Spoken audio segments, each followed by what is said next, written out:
Hello, everyone, and welcome to our EAA Overview session. Today, Emma will be taking you through the basics of the European Accessibility Act, as well as answering any questions you might have. Before we get started, we'd like to do a land acknowledgement. We'd like to acknowledge that the land that eBOUND Canada operates on is the traditional territory of many nations, including the Mississaugas of the Credit, the Shinabeg, the Chippewa, the Haudenosaunee, and the Wendat peoples, and is now home to many diverse First Nations, Inuit, and Métis peoples. We also acknowledge that Toronto is covered by Treaty 13 with the Mississaugas of the Credit. And now we'll allow Emma, our technology specialist, to take it away. Go ahead, Emma. Hi, everyone. Thanks, Paula.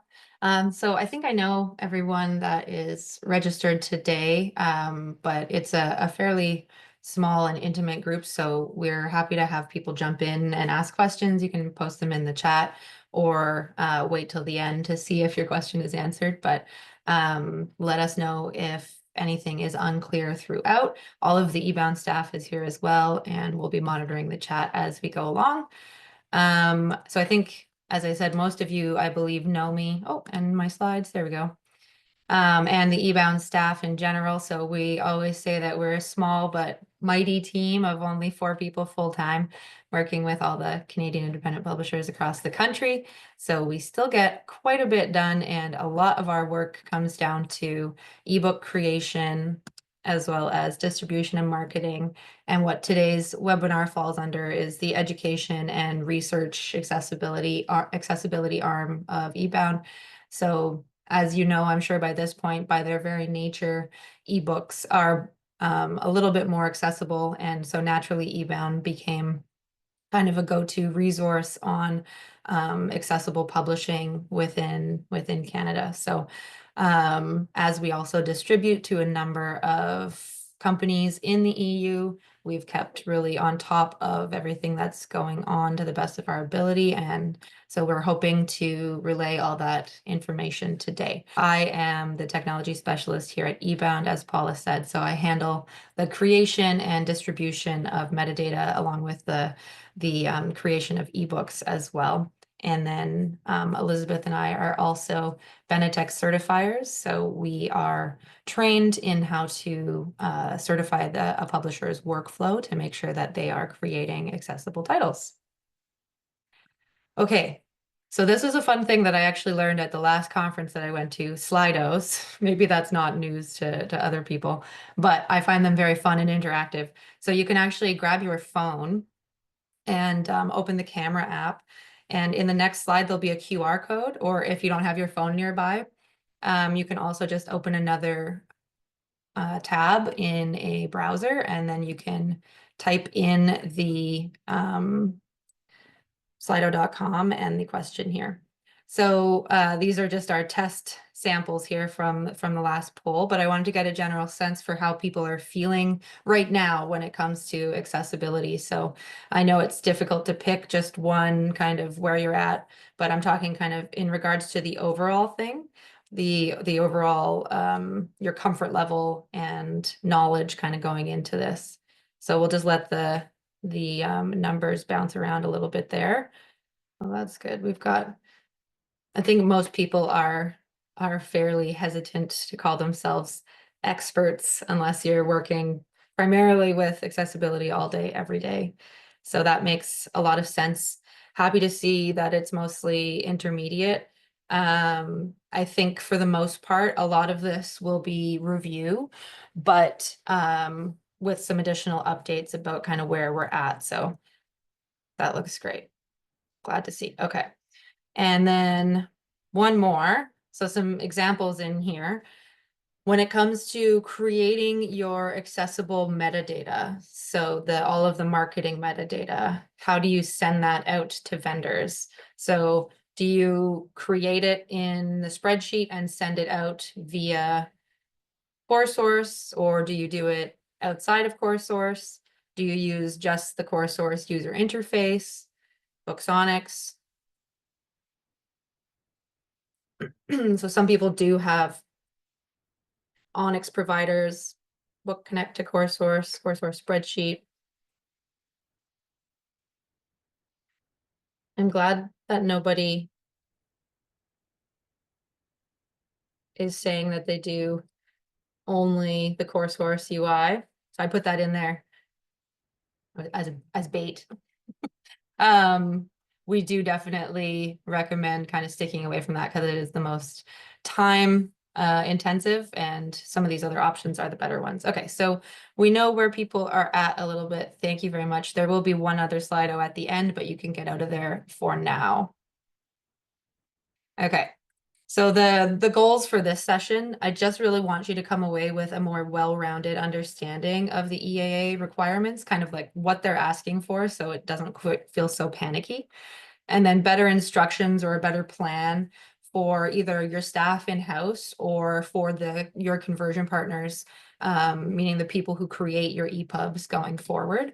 And then also point you in the direction of some additional articles, websites, resources, apps, and things like that that you can use for testing accessibility. Okay, so the big question is what's going on? And hopefully you're familiar with this date by this point. So starting on June 28th, 2025, is kind of the official date when this is being enacted in the EU. So the idea is that all reflowable titles will be required to be born accessible. I threw that born accessible term in here because that is the kind of the Canadian term. I'm sure you'll remember that Canada had the mandate that all titles needed to be born accessible. And so really this is very similar. It's the same concept. It's just different terminology. So unfortunately, because of their nature, fixed layout titles are not currently, they just can't qualify. So, oh, did I see a hand shoot up quickly there? Maybe not.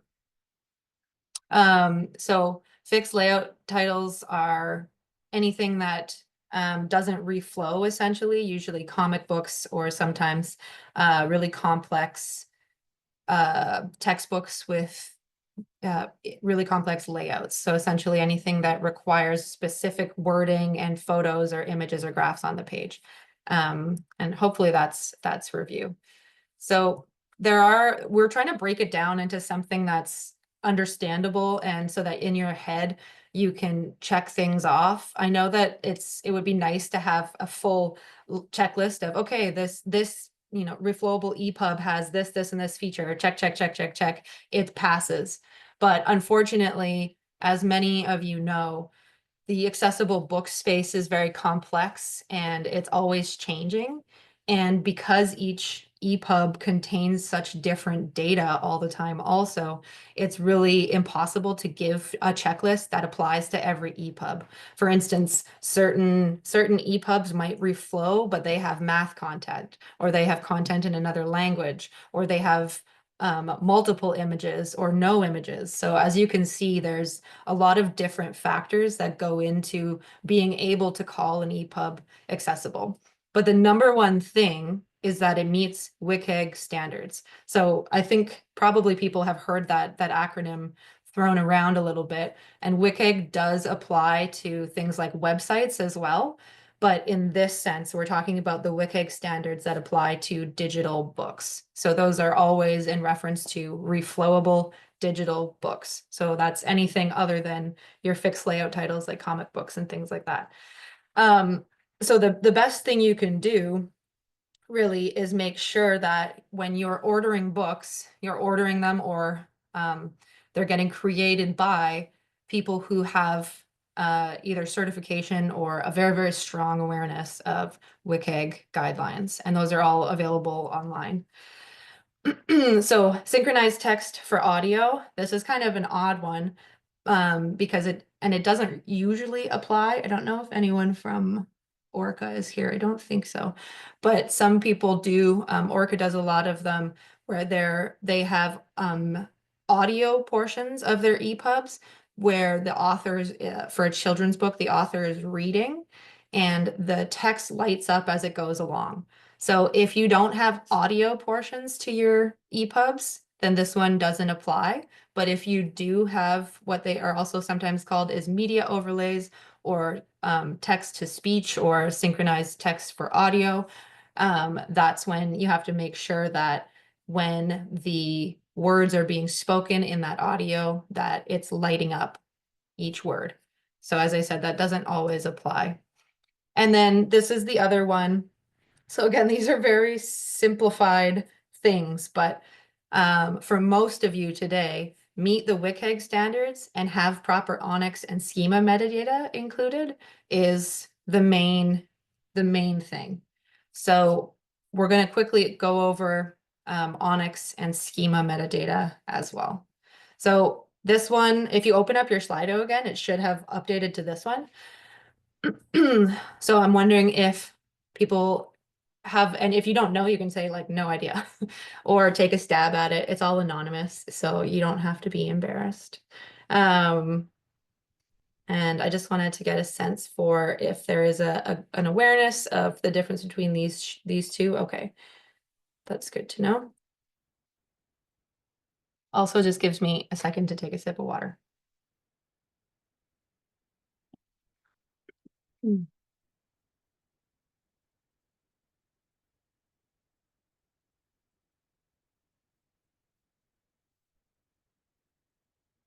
Mm. In the last webinar that we were in on this, I think Elizabeth and I have been to 1, 2, 3 now, or is this 3 or 4? In the last one with the Italian company, they were talking about how there's a Pokemon named Onyx, and there was a lot of references to Onyx as a Pokemon character, which I was not aware of.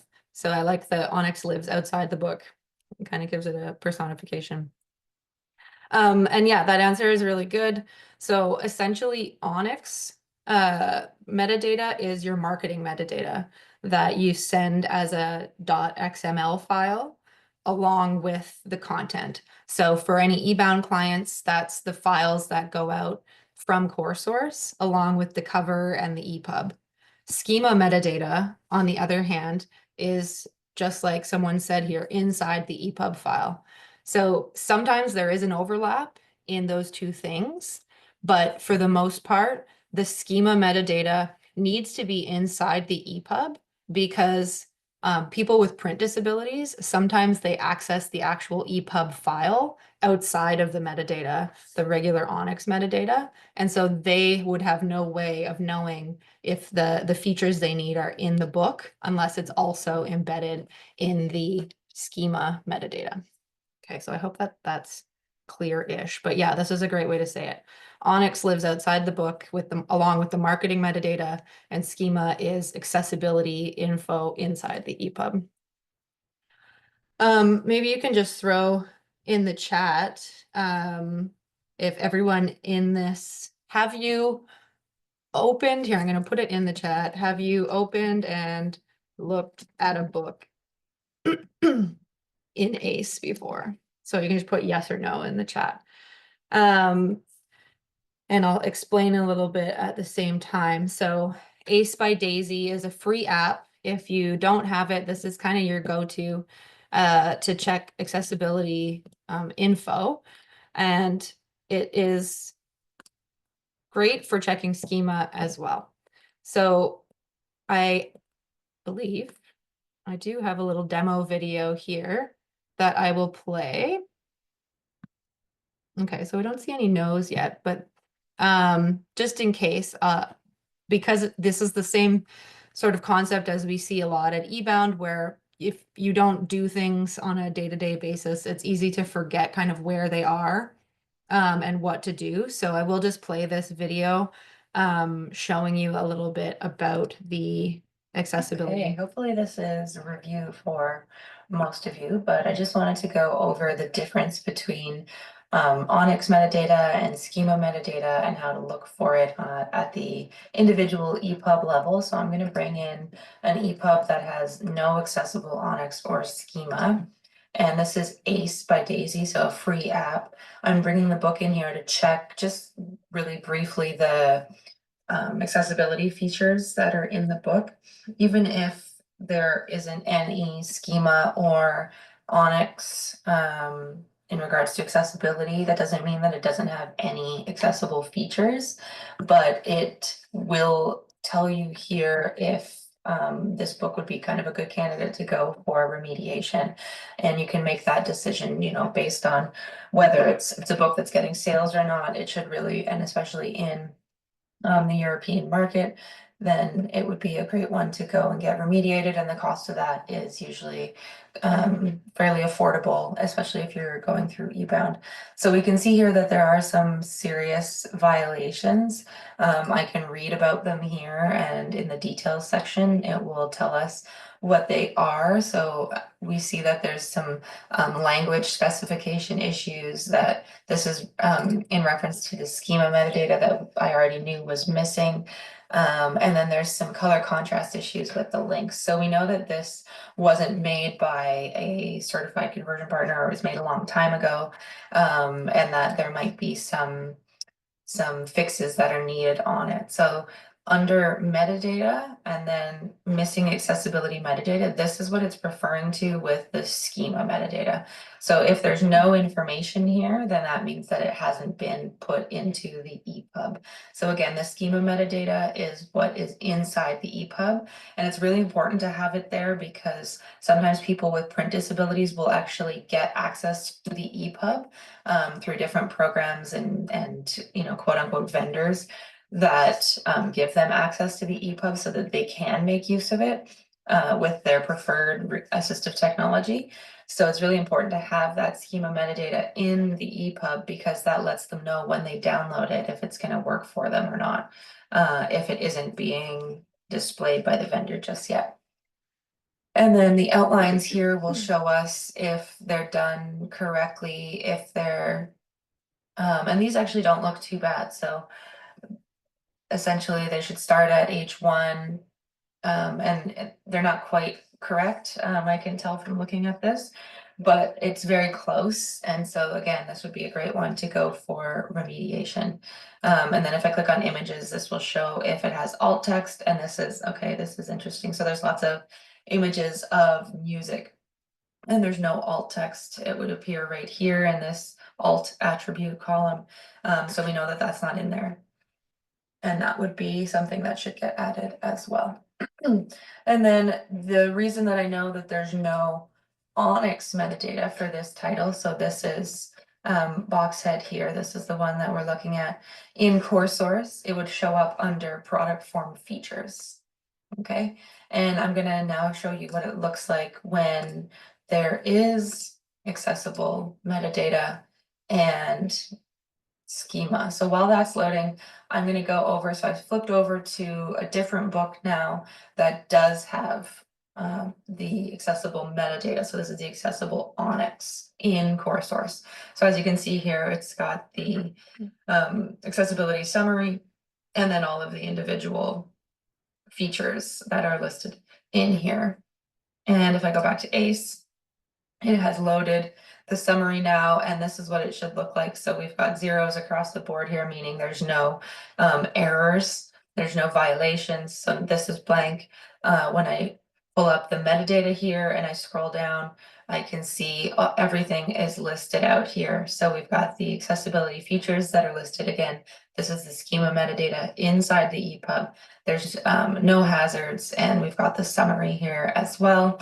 The outlines they're just all H1. That's okay because they don't have any subchapters or H2s. And we've got alt attributes for everything as well.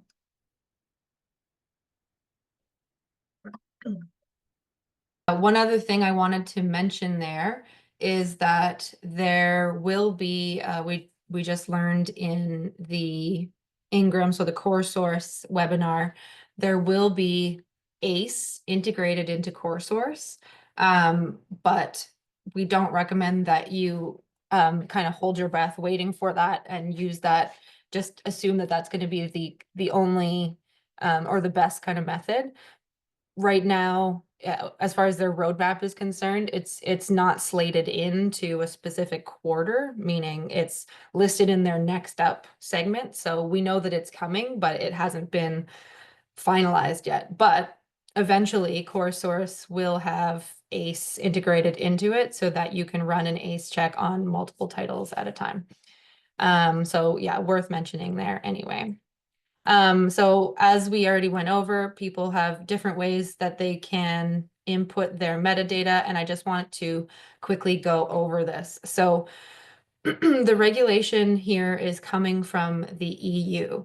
So they're setting, they've put this act in place, but that does still leave kind of room for interpretation for vendors on how they interpret the act and some of the decisions that they're making for themselves. For instance, one of our vendors has said that they're going to apply this to books moving forward from the June 28th date and not books behind it.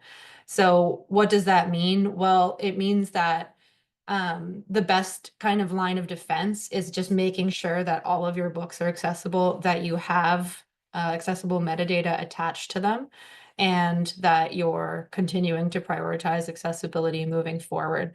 I wanted to share this. Sorry, it's a bit blurry. I made it too big, I think, but I just grabbed this from the Ingram webinar a little while ago this morning. So as you can see here, this is their kind of current partner update, and you can see that everyone is doing different things. So you can get the copy of these afterwards, but essentially people are doing different things. EBSCO was an interesting example where they're still not even taking Onyx 3, so they can't take codeless 196, but they are pulling the required metadata from the EPUB itself. So they are, and they have no immediate plans to upgrade. But each of these vendors, if they sell into the EU, will be required to at some point. So while things are still kind of in the air and changing, a publisher's best line of defense is just making sure that you're creating accessible books and making sure that you've got your metadata up to date. As we've always said, it's better to have it and not need it than it is to need it and not have it, because some titles will eventually be blocked from sale if they don't have the appropriate metadata. So even unused metadata is still stored at the vendor level in the Onyx file. So it's sitting there, even if it's not appearing on store or being utilized right away, it's still being stored for a later date if need be. So code 196 should be, can I have a full screen? Enter full screen. This should be fairly familiar at this point. So I'm guessing it will be. You can throw in the chat if it's not, but it can be found at the regular editor code lists. And I'm going to go through some of the main features really quickly on accessible EPUBs. So again, we're referring just to reflowable EPUBs here. So the accessibility summary. Oh, maybe this would be good too. I have done this in a few different ways where I've said whether something is schema or Onyx. So if you want to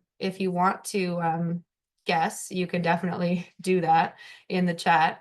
But this accessibility summary, this one is in the schema metadata, and it's also in the Onyx.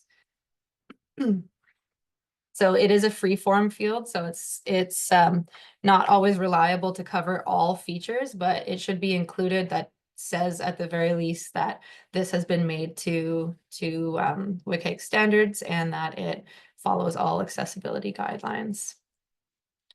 Accessibility specifications 1.0 AA. So that is the level that is expected from WCAG AA as well.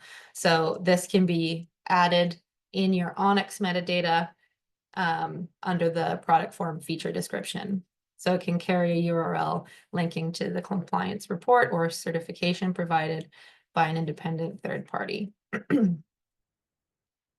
Unknown accessibility. Okay, so these two coming up here are, as far as we know, what certain vendors will require moving forward for titles that are not accessible or have unknown accessibility because you haven't had a chance for someone to go in and look at it with ACE on an individual level and say, okay, this is missing this, this, and this.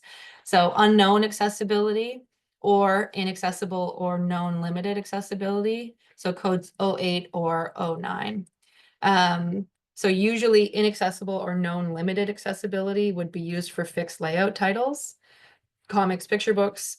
But if you do have other features that we'll go over here in a sec, you can still use this in as well as the feature accessible, the accessible feature numbers. So for instance, this one, you could still use 09 inaccessible with 11 table of contents navigation if there is a table of contents in the book. So say this was a book that was made a long time ago and it doesn't have alt text, it doesn't have maybe proper headings, it doesn't have language tagging. So it doesn't have all those things that would make it WCAG compliant, but it does have a navigable table of contents that works when you open it in Apple or in Kindle Previewer or on any app. So you can still say, okay, it's inaccessible because it's missing a lot of those things, but it still has table of contents navigation. I hope that makes sense. So any book with functioning TOC has this. And like I said, you can check any of these different apps to see if that exists or not. So single logical reading order has to do with the headings moving across. Again, this would fall under the WCAG compliance. So if it is WCAG compliant, then it has this. And again, these are the ONIX codes that you can put in. So full alternative description, this is for everything, cover, logos, images, illustrations, charts, graphs, anything that is in need of additional description that isn't covered in a fig caption or in the surrounding text. Either your conversion partner or your publishing house should have these written. We always say that it's a good idea to put it into the author's contract or the editor's contract to create the alt text because they're the ones that understand the work the best. And the creation of the alt text is, generally speaking, where most of the cost comes in. So if you're able to get that created in-house, then that saves a lot of money and time. Print alternative page numbering. Again, this is something that would be included in WCAG. So this is really an important one because this is what shows people where the digital page would break in the same place as the print alternative. So really important for group reading scenarios, classrooms, or book clubs and things like that. Language tagging, I think we've been over before with a lot of people in the call. So language tagging, really important if you have some switches in language from English to French or English to any other language. Essentially, it's any language that isn't considered the main language. Really important to have that because otherwise the assistive technology tries to pronounce French words in English and it's not great. Use of contrast, meaning that the fonts are fully legible, the links are in a different color. This is for colorblind or low vision people so that they can distinguish between the two. And then again, comes back to the coding so that assistive technology can go forward and back without having to go back to the TOC. And these are some of the additional codes. So WCAG level AA is what we've been talking about this whole time. So this is the level of compliance that the EPUBs are at. Really good idea to include this one. And all of those are codes that can go into your ONIX file. So depending on who is creating your EPUBs for you, all of the schema metadata, if the files are accessible, would need to come at that stage. All of the ONIX metadata can come at a kind of a marketing or a later stage where you're inputting all of this into, oops, these are out of order, but into these three options. So directly into CoreSource via your ONIX provider or into the spreadsheet. If anyone is needing kind of a visual cue, this is what it looks like. You saw that in the video. So this is what it looks like. It's under product form feature. So it's code 09 from product form features, and then from code list 196 is the value there, that middle column. So those are all the ones that we just went over. In your Onyx provider, I can just show you quickly what it looks like in Book Connect. It's going to be different depending on who your Onyx provider is, but you can kind of make do here with checking off the ones that apply and then typing in the accessibility summary there. Anyone that is a open field, that it'll have a place for you to type here. And this is where it shows up in the main Book Connect interface there. And then for the spreadsheet, this is important. You want to make sure that you're using the most up-to-date spreadsheet that actually does have the accessibility metadata here. This is, I think, only a year or so ago, we got maybe a year and a half, them to add this to the spreadsheet. So in my spreadsheet anyway, this is what it looks like with sample metadata. As you can see here, it's a little bit confusing. Why is the info repeated on each line? That's because it's the same metadata associated with each price. So it's the price per row that goes out, and you need to repeat the metadata each time. I just wanted to show here, if you look in column GR, that was one of the open fields. So that's for the summary, and that's why there's writing in the description.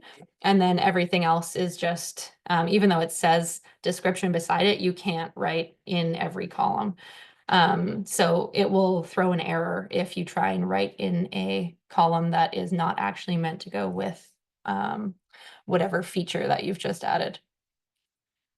Okay. So these are some of the questions that we thought people might still be wondering about. How do I check if my backlist titles are accessible? Unfortunately, we don't have a current way to check a bunch of backlist titles at the same time. But it is really important that we take a look and sort of pick away at it to see where they're at, because as we said, you will need to supply the metadata that says whether it's inaccessible, that 08 or 09 code. So kind of if it hasn't been done yet for all of your backlists, it's good to start picking away at it now to just add the metadata that is needed. Where can I get fully accessible files created? Always eBOUND is an option if you don't already get your titles converted through us. We only work with GCA certified conversion partners, which means that their workflow, the actual conversion house's workflow, is certified accessible through Benetech. And essentially, when you do it through eBOUND, that involves a QA check and going back and forth with them if there are any issues in regards to accessibility or functionality or anything like that. What do I do with my fixed layout titles? So again, the best thing that you can do at this point is sort of pick away at them to see, does it have a table of contents? Does it have language tagging? Does it have alt text? And if it does, add in those features still in your metadata, but it would also have to be accompanied by the 08 or the 09 tag that would say that there's limited accessibility. Where can I learn how to make accessible files in-house? Definitely the APLN, which I'll give a few links for later on. It continues to be a moving target, and things are always changing.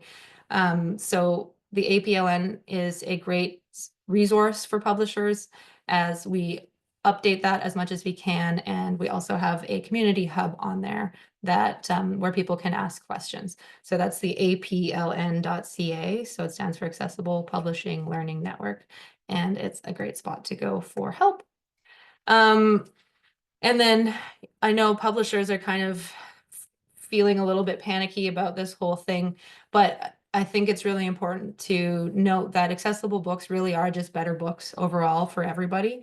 It means that they all follow a certain order, that they follow rules that make it so that they work across all these different platforms and for everyone. So it's really important that everyone continues on that path, because we know that an accessible book is just a better book overall.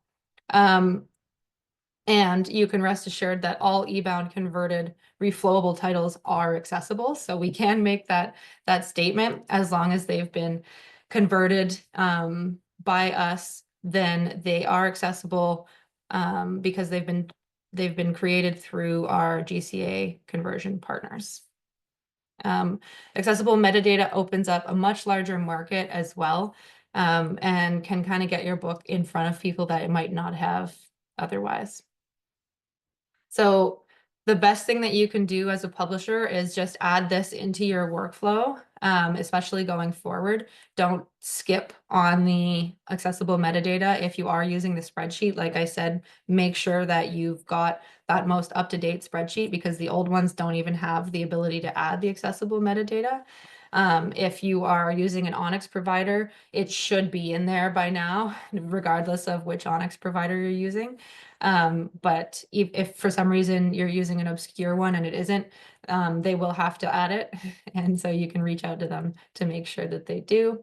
And then the best kind of line of defense is just ensuring that your conversion partners are certified. So making sure that they know exactly what they're doing and that you've got people doing QA all the time. And avoiding fixed layout if you can. It's definitely a work in progress. We hope that we can make fixed layout accessible at some point, but it's been a work in progress for a long time. So if this is another piece of advice that we've often been given, is that if when creating an EPUB version from a print version, you might have to let go of the print layout a little bit in order to make it accessible. And that's kind of something that we really believe in here at eBOUND, because again, accessible books are better books. So if you have to give up an exact layout that you really liked in the print book in order to make it accessible and reflowable in the ebook, then that's definitely our best advice. I'm not going to go out of the presentation, but this is a great link that you can copy down or check out at the APLN. So this is the where there will be some updates about the European Accessibility Act, and we'll also be posting, and there's already some updates on the vendor level on the EAA on our website as well. So I can send those links out as well. If you're still looking for a refresher or if you need some more information, these are all great. These are all titles and they're hyperlinked, so I can send out the presentation afterwards. These are great for kind of re-teaching yourself the basics of accessibility and making sure that you're still doing QA when you get the titles back to make sure that everything functions properly. So this is where the updates to the EAA in relation to eBOUND vendors will go. And there's already some updates on there about a couple of different vendors, and we'll keep updating it as things come in. So as I said, I had been asked before about if it was possible to have a checklist that really goes over everything. And I think maybe, as you've seen in the last 45 minutes or so, it's a little bit difficult to have a specific checklist for each that would apply to each title. If anyone can think of a way to do that, please let me know, because I would love to have it be that user friendly, but it is kind of a complex space. And again, the best thing that you can do is just make sure that you're having reflowable books created wherever you can, and submitting them for their proper QA, and making sure you're creating the Onyx. There is one additional thing I wanted to mention here. So I only learned about this recently though. So I haven't tested it with large batches of titles, but if you deliver your titles to DMARC through eBOUND, they have recently updated their reporting tool, and you actually can pull an accessible Onyx metadata report from DMARC. So essentially what that means is you create your EPUB, you upload it to CoreSource, create all of the accessible metadata that goes with it, distribute to DMARC, and then once it arrives at DMARC, I can pull a report at that point to see which accessible metadata has made it through. So the reason I can't do that through CoreSource yet is because they don't have custom reporting options, but DMARC does. So hopefully in the future, CoreSource will have the option to, type in a bunch of ISBNs and then pull a report for those in regards to accessible ONIX metadata. But right now you can't do that. However, you can do it through DMARC. So if you do distribute to DMARC and you make accessible EPUBs, but you want to see where your titles are at, please feel free to reach out to me after this, and I can pull a report for you about which titles have accessible metadata attached to them further downstream. Okay, I think that was nice.